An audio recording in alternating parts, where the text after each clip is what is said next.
So, did I set this up in an unfair way by demonizing these media corporations? You're very fair, Bill. These big media corporations have gotten huge and bigger than most average Americans would even understand. And the problem with their magnitude is that they control so much of the information flow that goes through society. And they're not just controlling this flow, but they're doing it with purpose. These are big media corporations run by a handful of people in executive suits and tall towers, and they want to be activists. They want to promote ideology. They want to manage the information flow to the nation. It's very dangerous. And one of the problems I have, and I'm sure you know of Walter Lippmann, the famous journalist from the 20th century. He once said, "Where all think alike, no one thinks very much." And I think that's what we see in these big media mega But it's corporations. even more than It's a that. mindset that they're not willing to look beyond themselves. But it's even more than that. It's an aggressive, in some cases, attempt to cancel the opposing point of view. Not even hear it, not even consider it. So if you look at the roster of commentators on NBC and CNN, there are no conservative commentators other than Rick Santorum, maybe what I call tokens, okay? And they pop them in, it's 6, 7 to 1. And the reporters all on their supposedly fact-based reporting, all tilted over into the progressives are great, the conservatives are loons. And when you have that situation, then the people who have to vote can't get accurate information. That's the danger, right? That's a real danger. And in fact, there are a lot of people who are becoming so disgruntled with the biased news that they see that they're just tuning out the news altogether, and they become what some people call news bystanders. And when you have news bystanders in a democracy, that's very dangerous because either they don't participate or they're operating with very limited information, which is not very good either. And so this is a danger for our democracy on many levels.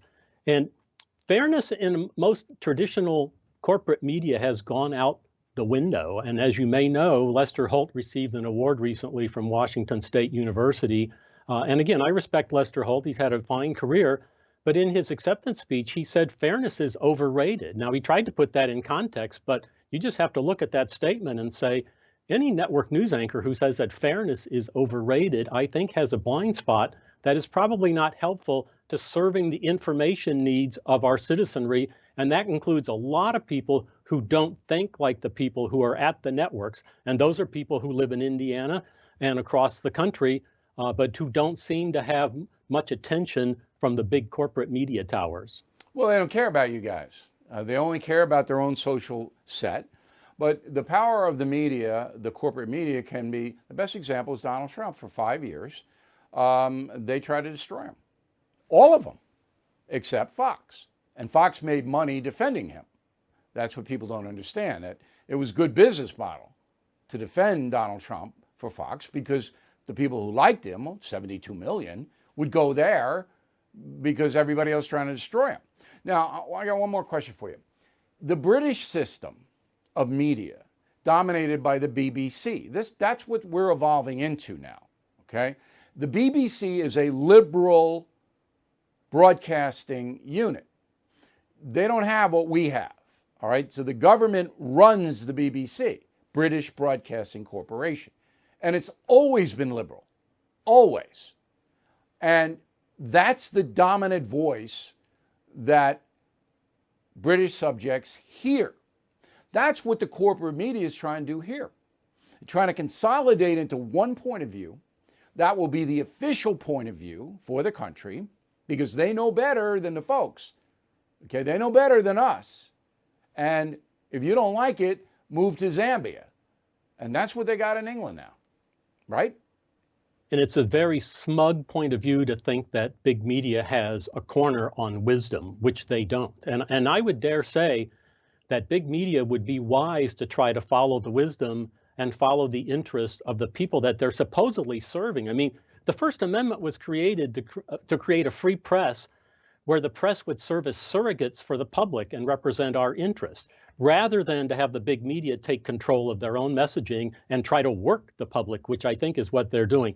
But I think it's very dangerous for the nation as long as these people want to only push one particular point of view. And the sad thing is, the audience members don't have a whole lot of power. I mean, they can turn it off if they want, or they can go to alternative media if they want.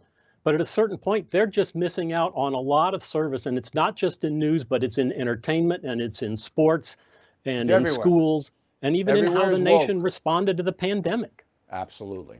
All right, Professor, thanks very much for being an honest guy. We really appreciate it. Fellow Americans, I am concerned about the U.S. dollar. Huge debt, as you know. Will it stay as the world's reserve currency? That's why now more than ever, I recommend you diversify with gold and silver. And the only company I recommend, and have for years, is American Hartford Gold. I trust them. I've personally done business with them. They sell physical gold and silver delivered right to your door or put inside your IRA. And they make it very easy. So call them right now. Make sure you tell them Bill O'Reilly sent you, and they will give you up to $2,500 of free silver on your first order. Since I have been recommending American Hartford Gold, gold shot up more than 40%. Silver, more than 60%. So don't wait. Call them now. 866-501-5201. 866-501-5201. Or text Bill to 65532. Again, that's 866-501-5201. Or text Bill to 65532.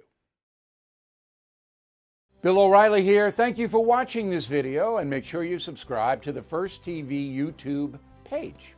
Just hit the big red subscribe button below, and you'll get clips and highlights of my program, The No Spin News, every single day. We'll see you soon.